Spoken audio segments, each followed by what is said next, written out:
Hi, I'm John Graham-Cumming. I'm the author of the Geek Atlas. So, of course, Charles Darwin is familiar to anyone interested in science and technology, and he's most famous for the voyage on the HMS Beagle and going to the Galapagos Islands and all of the science that came out of that.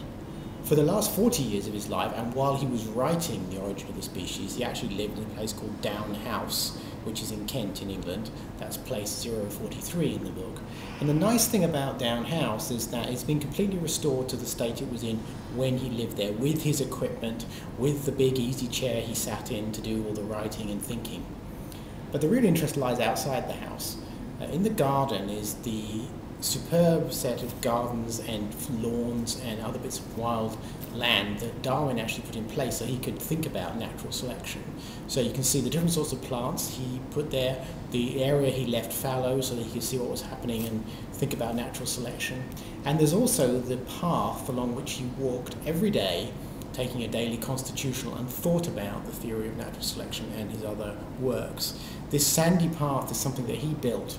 It's beautifully shaded and you can walk around it too freely and imagine you're Charles Darwin thinking of these wonderful thoughts. Long before anyone understood genetics or how these genes were going to be passed on, he was thinking about the basic theory, wandering around. Apparently what he used to do was, in order to make sure he got enough exercise, he had a pile of stones, and every time he went round the circuit he'd take one stone off the pile and then he'd know that he'd been around enough times.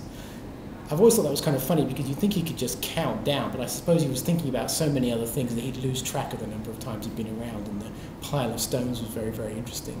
So you can do the same thing, wander around Darwin's path, see his garden, go into his house, see the place where he sat and thought. The amusing thing about his chair is it has wheels on the bottom of it that he had added so that he could scuttle around his little laboratory there without ever having to get up. So you can imagine that by going into the house, seeing the garden, seeing the path, and seeing his notebooks, which are on display there, where he wrote down some of the very, very early thoughts about how species were mutating and turning into other species. I'm John Graham-Cumming, the author of the Geek Atlas, a new travel book published by O'Reilly.